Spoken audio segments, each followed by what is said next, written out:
Assalamualaikum warahmatullahi wabarakatuh. Perkenalkan, nama saya Aminatul Zahro dari kelas MN22J. Di sini saya akan menjelaskan hasil usaha mikro kecil menengah dari penjualan keripik lumpia. Sebelumnya saya akan menjelaskan asal-usul kenapa saya memilih untuk berjualan usaha keripik lumpia. Kenapa saya bisa memilih untuk berjualan keripik lumpia? Karena pada saat saya bersekolah di sekolah menengah pertama, ada salah satu teman kelas saya yang berjualan keripik lumpia ini yang berharga 5.000 per pieces. Jadi saya termotivasi dari teman saya tersebut karena jualan ini sangat banyak yang diminati, terutama untuk anak sekolah, untuk ibu rumah tangga, dan untuk para pekerja swasta. Untuk di penjelasan kali ini saya akan menjelaskan yang pertama ada jenis usaha, yang kedua modal awal, yang ketiga pengeluaran, yang keempat target penjualan, yang kelima keuntungan, dan yang terakhir itu ada bukti-bukti foto saat saya sedang memproduksi makanan tersebut, sedang berbelanja, dan sedang saat COD kepada para customer. Sebelumnya saya akan menjelaskan apa sih keripik lumpia itu. Jadi keripik lumpia adalah ide usaha yang diambil dari produksi jajanan yang lezat dengan berbagai topping dan harga yang sangat terjangkau. Lumpia yang dipotong-potong lalu digoreng dan dipadukan dengan berbagai topping rasa, dari rasa manis, pedas, hingga rasa asin.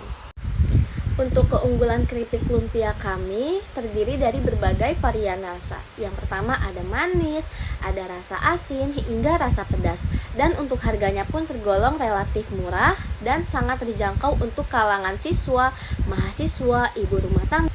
Serta untuk keripik lumpia ini bisa dikonsumsi dari usia anak-anak hingga usia dewasa.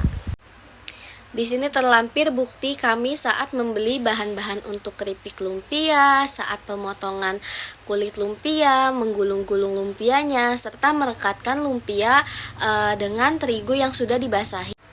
Nah, walaupun produk keripik lumpia ini terlihat sangat simpel, tetapi jangan salah teman-teman, untuk pembuatannya sendiri ini cukup memakan waktu yang lama dan cukup sedikit menguras energi kita yang memproduksinya. Jadi di sini akan saya jelaskan dari saat saya membeli bahan baku dan saat saya mulai menjual keripik lumpia tersebut.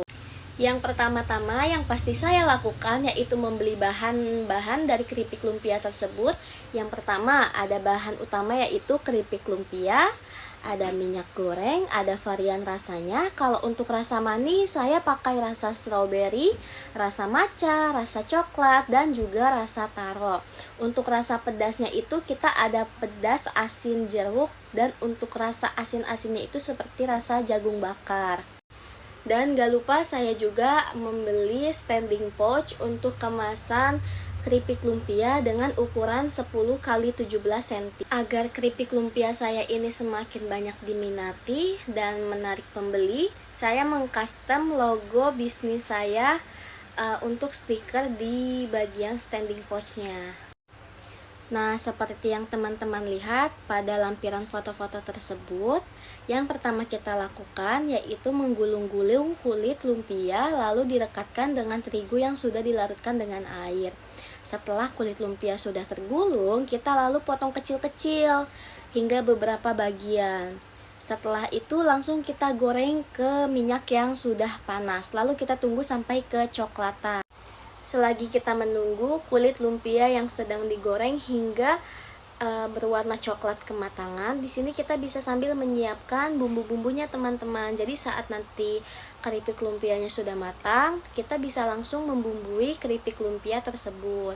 Jadi untuk rasa manisnya, jadi untuk varian manis itu kita tidak pure menggunakan rasa tersebut teman-teman. Jadi misalkan untuk rasa coklat itu kita sedikit menambahkan minyak goreng agar saat nanti pengadukan dengan keripik lumpia yang sudah matang itu mudah terserap oleh keripik lumpianya sendiri, dan untuk rasanya itu tidak kemanisan seperti rasa-rasa lain seperti taro dan juga rasa matcha. Kita lakukan hal yang sama seperti rasa coklat yang tadi. Nah, kalau untuk bumbu pedas sendiri, kita tidak hanya menggunakan bumbu AIDA saja teman-teman, tetapi kita juga menambahkan bumbu asin seperti bumbu atom dan juga daun jeruk asin, pedas, dan gurih ya teman-teman, yang sudah dipotong-potong kecil lalu digoreng.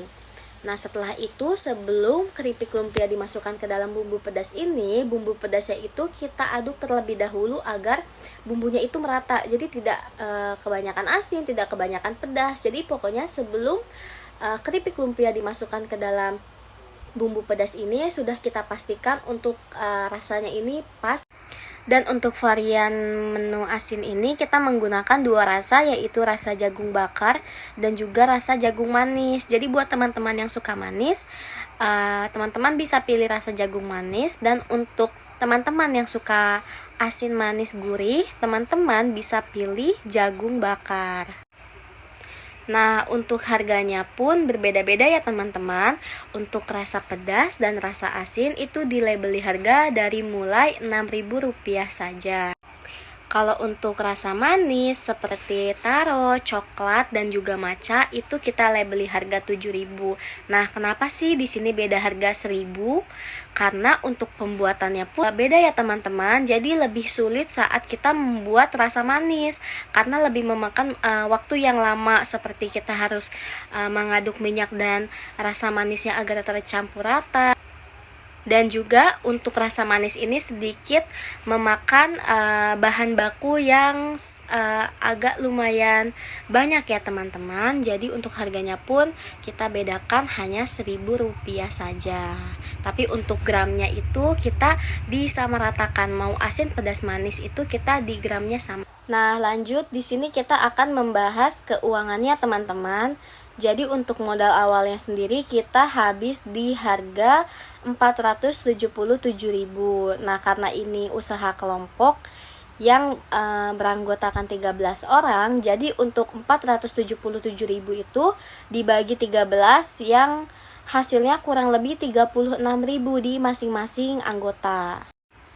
Nah, untuk keuangannya di sini kita mempercayakan salah satu anggota untuk mengelola dan mengkoordinasi uang tersebut untuk hal seperti pembelian bahan baku dan untuk hal-hal lain. Jadi di sini saya akan menjelaskan lebih rinci untuk masalah keuangan tersebut. Nah, untuk pengeluaran pertama itu kita membelanjakan yang pertama ada kulit lumpia, ada bumbu antaka barbeque, jagung bakar, bubuk mamaku balado, bubuk aida, bubuk asin, bubuk bawang putih, rasa coklat, rasa matcha, rasa taro, ada minyak, ada standing pouch, daun jeruk, dan stiker logo. Dan untuk ditotalin ini semua habis di harga Rp477.000. Untuk harga satuannya teman-teman bisa lihat pada tabel yang sudah saya lampirkan ini ya teman-teman. Nah, karena untuk PO pertama kita ini masih pengenalan produk, jadi kita adakan promo yaitu paket bundling, beli 2 di harga 10.000. Tapi jika teman-teman beli di satu pieces keripik lumpia di harga normal ya teman-teman. Dan ini untuk hasil jualan PO pertama kita mendapatkan penjualan di total 840.000. Teman-teman bisa lihat ya, untuk yang membeli taro ada berapa pieces, membeli coklat ada berapa pieces, dan juga membeli rasa pedas berapa pieces. Ini totalnya ya teman-teman. Nah, karena di PO pertama kita kan menggunakan paket bundling. Nah, ini cukup efektif teman-teman di PO selanjutnya atau di PO kedua. Karena di PO kedua ini kita memperoleh hasil Rp1.309.000. Tapi ingat ya teman-teman, karena ini hasil kotornya, belum hasil bersihnya. Karena setelah kita mendapat pendapatan hasil penjualan, itu uangnya kita putar lagi untuk modal PO selanjutnya. Nah, untuk PO ketiga kita memperoleh penjualan di hasil Rp1.040.000. Untuk PO keempatnya ini kita di Rp1.305.000 dan PO terakhir kita di Rp1.305.000. Nah, untuk rasio keuntungannya sendiri, jadi dari PO pertama sampai PO kelima itu jumlah keuntungannya ditambahkan dan hasilnya itu 5.600.000, lalu dibagi 504.000 dan dikalikan 100%. Hasilnya itu di 423% teman-teman. Nah, yang terakhir saya lampirkan bukti-bukti saat kita sedang mengantar pesanan kepada customer, bukti-bukti nota pembelian dan saat produksi, dan juga poster penjualan yang akan kita share selama penjualan ini berlangsung. Jadi untuk metode promosi ini kita menggunakan media sosial ya teman-teman. Seperti kita share foto poster ini ke media sosial masing-masing kita seperti story WhatsApp, story IG, dan juga menawarkan langsung kepada teman-teman dekat atau orang-orang di sekitar lingkungan kita. Sekian pemaparan hasil dari produksi dan penjualan keripik lumpia pada kelompok kami. Bila ada kesalahan kata, mohon dimaafkan. Wassalamualaikum warahmatullahi wabarakatuh. Terima kasih.